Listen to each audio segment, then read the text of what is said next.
Hey guys, welcome back to my channel. And before I start with the video, I want to link into the original video up above here. And this is a project for James Condon. I was able to repair this board here, but it turns out it had a problem. There is another board that this power regulator board works with, and this is called the system control board. You've probably seen this in a few of my old videos, and this is the board that came out of the generator that he's working on. Unfortunately, when he installed the board, it immediately went to a heavy load draw, and he had to shut it down before there was any damage, and there was a spark that had happened here at the 3-pin snubber connector here. And you can see the damage that came from that. And it looks like one of these pins, you can see in the first pin there to the left, had corroded and failed. Now, was it like that before he had put it together? I'm not sure, but it's a good indication of that this board also needs to be worked on as well. I am going to have to go and depot this board again, which shouldn't be hard because it is the hot glue. I could just heat it back up and then it should come off very easily. And then I can inspect the inside here to see if there's any other bad components. And if I cannot repair this again, then I do have a spare board for him that I can send over that I know is working good, that we can get his generator back going properly. So the first step we're going to do is we're going to take my hot air rework station here, and we're just going to go and heat up the glue, and then we'll pull this board out and then inspect what's going on with it.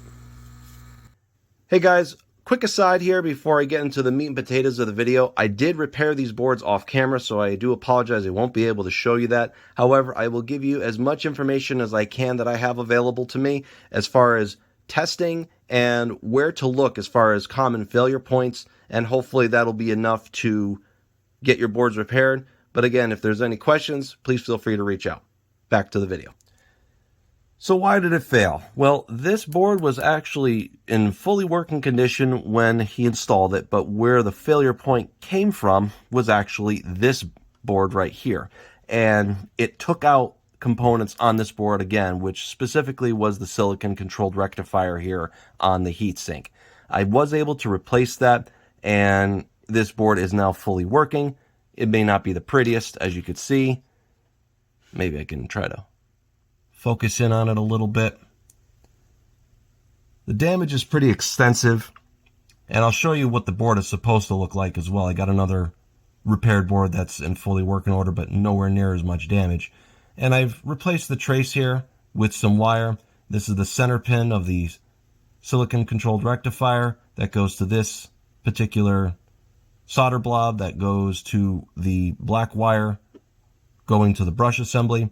This piece right here is actually one of the resistors, and I had to rebuild the trace here carefully back to where it needs to go here to the 3-pin connector. Now when it failed, there was some arcing here happening at these pins. I've known these pins to get corroded over time, and what we're going to look at here is the pins on the 3-pin Molex connector on the system control board.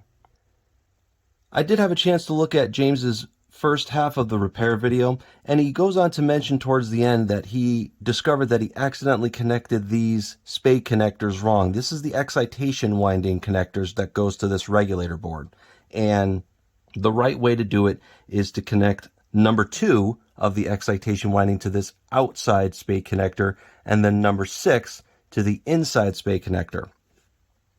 Now, the reason why it is polarity sensitive is simply because the excitation winding is common with the neutral wire. Specifically, wire number 2 of the excitation winding is bonded to number 22 in the generator head, which is your neutral, the halfway point of the main winding. And that's done because this regulation circuit for the voltage needs to have power coming in. The hot wire for the voltage regulation circuit is this blue wire right here. The green is obviously a ground, and the neutral side, or to complete the circuit for the voltage regulation, is actually tied to this outer spade connector.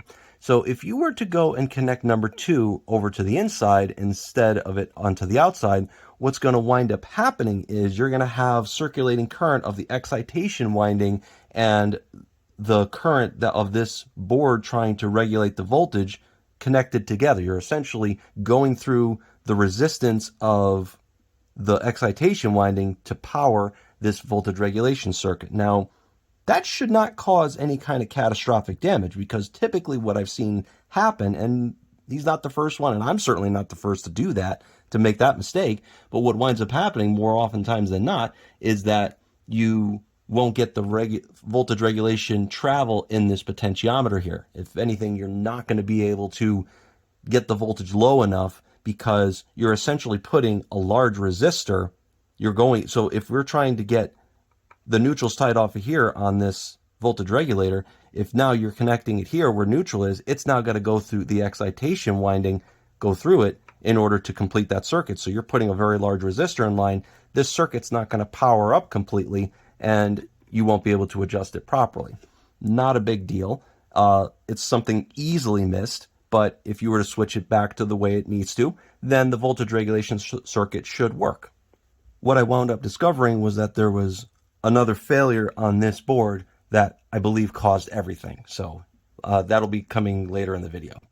Here's another working board that doesn't have near as much damage that I repaired a while back. Same components, slightly different part number for this diode, and I just had to replace some trace right here. And as you can see, this resistor is slightly smaller. That is a 1/2 watt, not a 3/4 watt. And the same silicon controlled rectifier right here.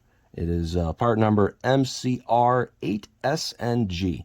So on the back of this board, kind of gives you an idea of what it's supposed to look like. You could see how this trace connects to the pin on the silicon controlled rectifier, to the resistor, all the way back to the other side of the 18 kilo ohm resistor, and then to one of the pins on the snubber feedback. James' video had showed that there was arcing and sparking at these pins here. And it got me thinking, because I tested this on my spare rotor that I have, and everything was fine. And I'm thinking it had to be something else that caused this to fail. And this is the other board that we have. Now, I did repair this off camera, but what I can tell you is that these pins here were completely corroded away.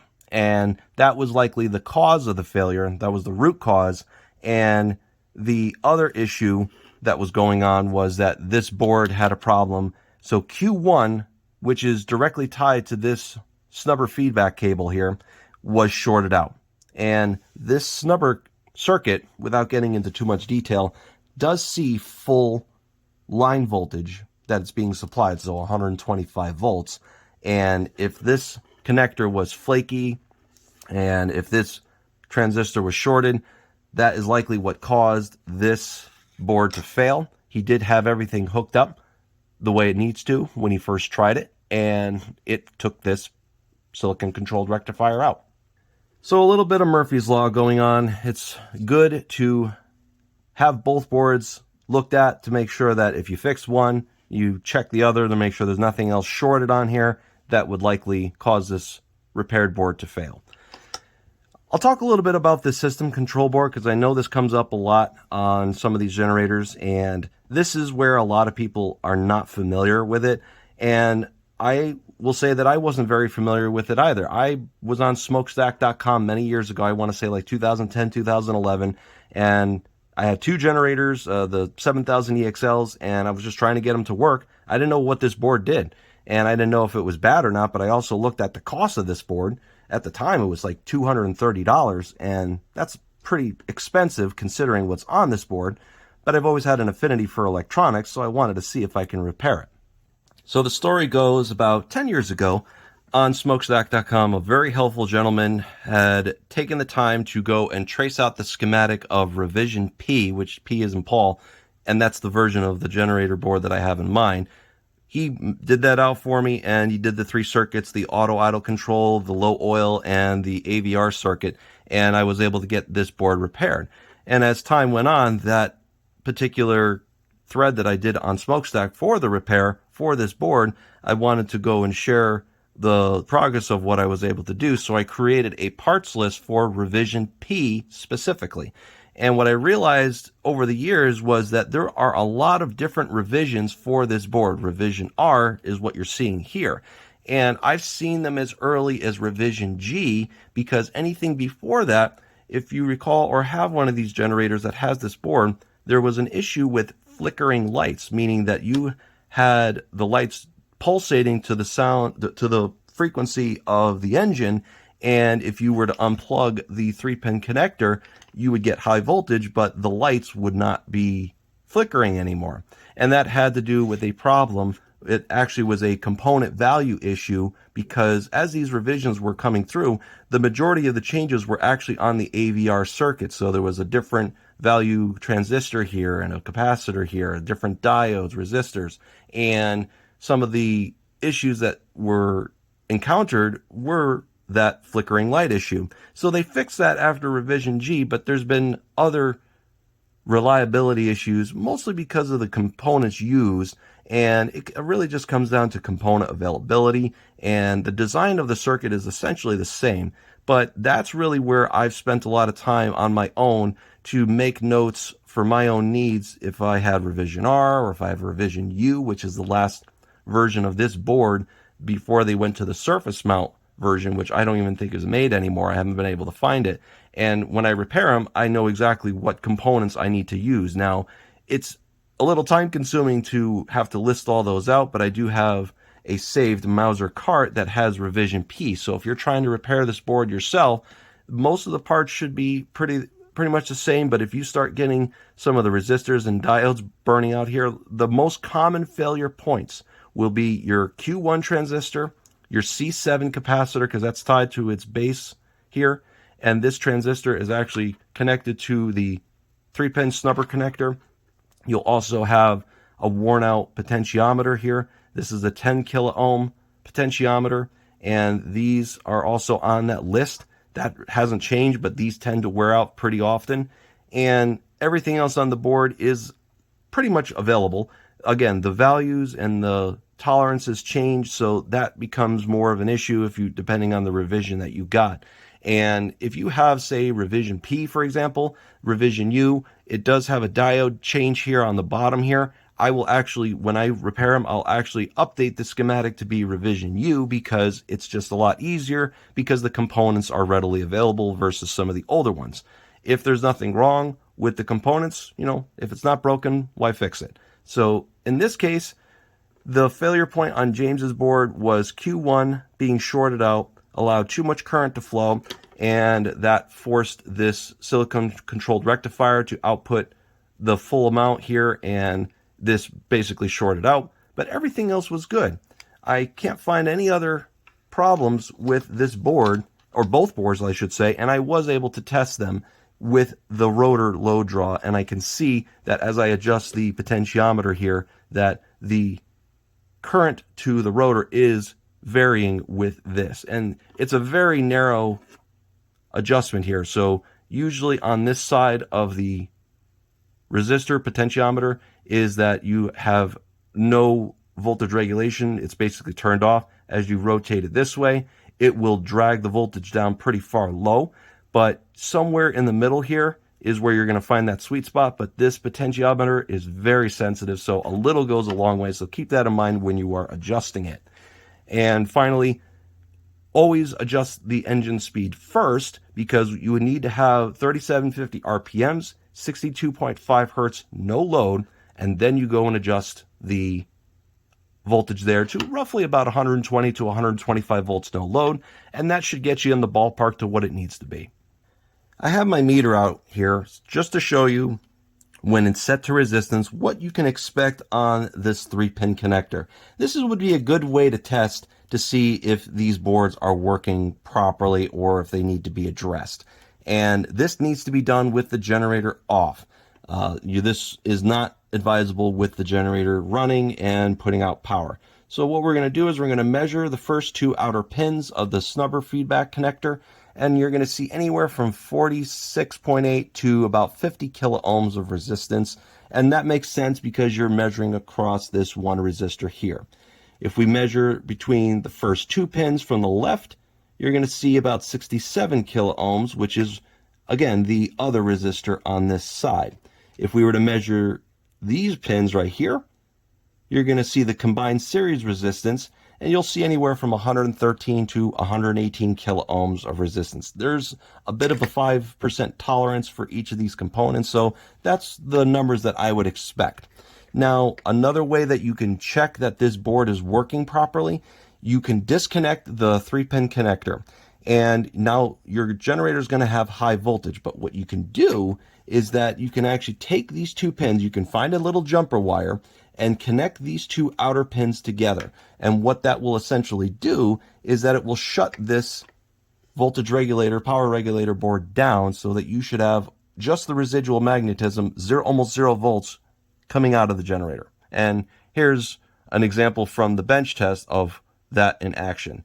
As you can see, the 2 outer pins here are shorted, and there is only about 30 millivolts of power going to the rotor, and there's pretty much 0 draw on the rotor. The only induced voltage is the residual magnetism on your outlets. Your outlet should see anywhere from maybe 5 or 6 volts AC. That's it. You disconnect that jumper wire, then the voltage is going to go all the way up, and the rotor draw is going to go and increase as well. Now, I spent a good amount of time talking about the voltage regulation circuit, but there are 2 other circuits on this board, namely the auto idle circuit and also the low oil circuit. The auto idle and the low oil circuit are the combination of all these components up here. And what I can tell you, so the auto idle circuit is looking at these 2 spade connectors here. These 2 spade connectors will go to a current sensing transformer inside your outlet panel, and it'll have one or both of the hot wires, the X or the Y hot wires, inside it. And if it senses that there is more than 1 amp of a load on the generator, this will then induce a voltage into the circuit, and it will tell Q3 to open, meaning turn off the idle solenoid on top of your governor arm so that the engine can run at full speed. If there is no current sense, then it will turn on Q3, and it will turn on that auto idle solenoid to bring that engine speed down. Now, the auto idle solenoid is connected at these 2 pins here, so there's really no polarity. It doesn't really matter, but this is the negative, this is the positive. It is DC. It's taking the incoming AC and rectifying it here, and that's what you would be looking at for power here. You'll see anywhere from 108 to 109 volts DC. And the auto idle solenoid, the resistance, I'm trying to remember off the top of my head, is anywhere from 1.6 kilo ohms to 1.8 kilo ohms. If it's any lower than that, chances are that solenoid has burnt up. The auto idle circuit is controlled by Q2, and Q2 is also the same part number as Q1. So typically on a revision, whatever it might be, these 2 components are the same. Finally, the low oil sensor shutdown. It is run by Q4, and all it's basically doing is that it is using the ignition coil. There's a common ground, and then there's the ignition coil kill wire, which it's one of these wires. I believe it is the white wire. And what happens is that if the low oil sensor, I believe, has a yellow and a red wire, and if those are connected together, it's going to complete the circuit to these capacitors and this capacitor right here. When you don't have pressure, see, now you need pressure to be built up. It has to have a chance to build pressure before it shuts it down. And this is essentially a timer-based circuit. The ignition coil is powering it. If you have a connection to ground, which is essentially what that oil switch is doing, it'll charge up these capacitors enough to where it'll close the base pin of this transistor. It will close it, and it will allow the ground to flow over to the kill wire of the ignition coil, shutting your engine down. Alright guys, I'm going to end the video here. I know I've hit you guys with a lot of information, and if you made it this far, thank you so much for watching. I really appreciate the support. It helps my channel out quite a bit. And I'm going to get this back over to James. I am 100% confident now that this is all ready to go. And I've tested this to be working properly now. And hopefully he should not have any problems when he installs it in the machine. I would suggest, James, that you initially first install the voltage regulator first without the 3-pin connector, and then look for high voltage. If you see the high voltage and everything is running the way it should, shut the machine down and then connect the 3-pin connector. And obviously we have all these wires connected too, and then see where the voltage is at. We should have no problems now with some nice fresh clean pins. We've cleaned the pins here, and I've gone through everything that I can, and everything seems to be working properly. Guys, thank you so much again for watching my channel and for checking out this video. If there's any other questions, please feel free to reach out. Thank you so much for watching.